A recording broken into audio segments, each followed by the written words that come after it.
Shalom adik-adik, jumpa lagi kita di dalam ibadah online kita pada hari ini.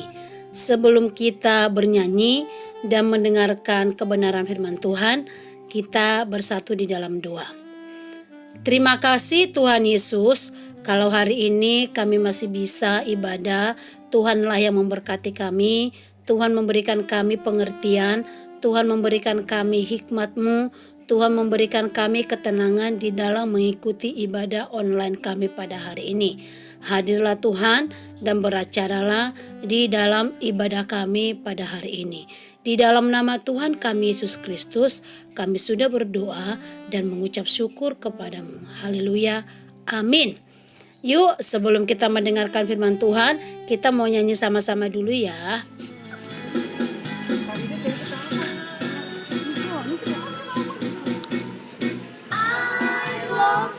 Jesus, deep down in my heart, I love you, Jesus. Deep down in my heart, think about it, deep down, deep down in my heart, talk about it, deep down, deep down in my heart.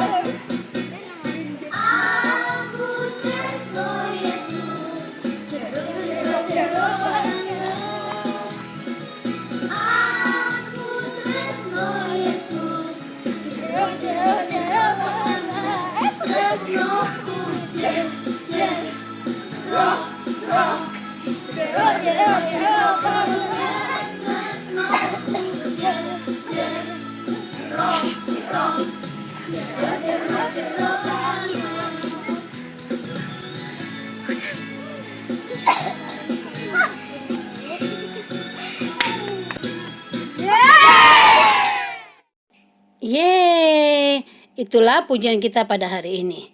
Nah, kita akan mendengarkan firman Tuhan pada hari ini ya.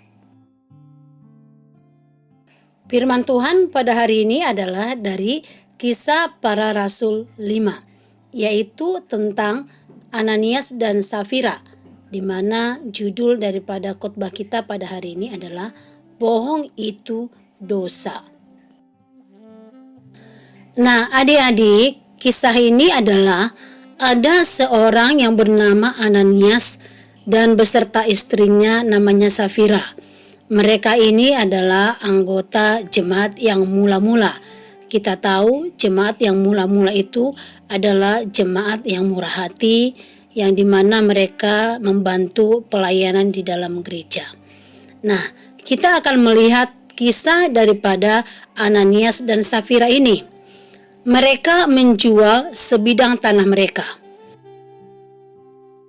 Setelah mereka menjual tanahnya itu dan sudah terjual, mereka berbohong akan hasilnya. Mereka menahan sebagian dari hasil penjualannya itu dan sebagian lain lagi dibawa dan diletakkannya di depan kaki rasul-rasul.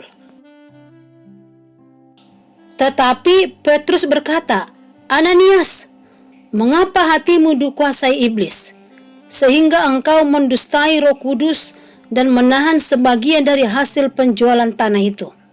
Bukankah selama tanah itu tidak dijual, itu akan tetap kepunyaanmu? Dan setelah dijual, bukankah hasilnya itu juga tetap dalam kuasamu? Mengapa engkau melakukan hal yang jahat?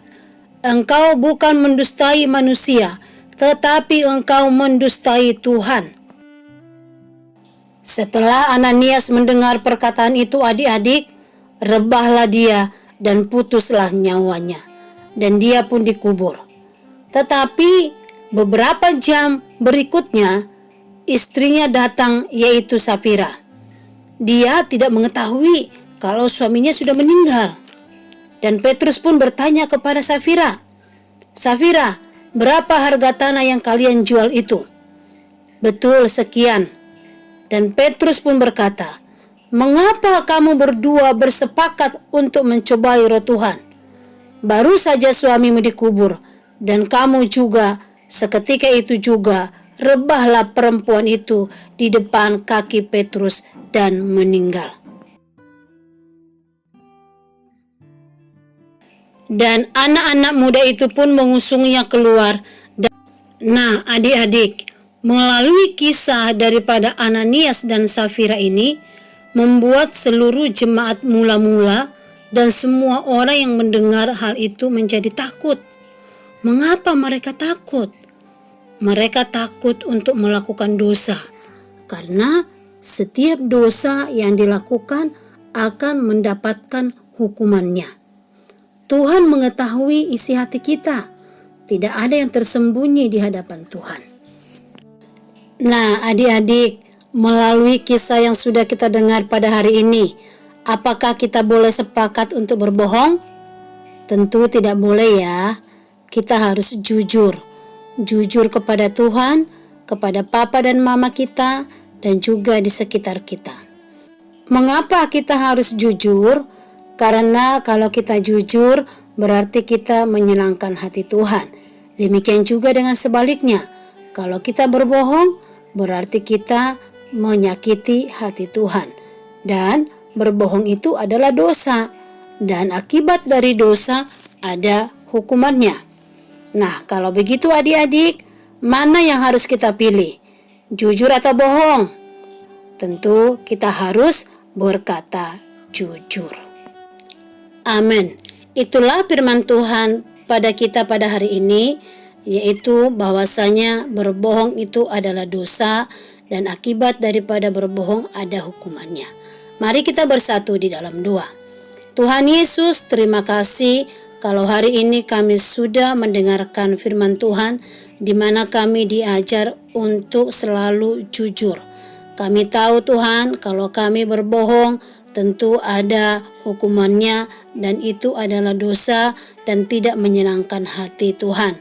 Bapa, berkati kami anak-anak sekolah minggu, supaya semua kami anak-anak sekolah minggu ini menjadi anak-anak yang diberkati oleh Tuhan, anak-anak yang selalu jujur, anak-anak yang selalu berkenan di hadapan Tuhan.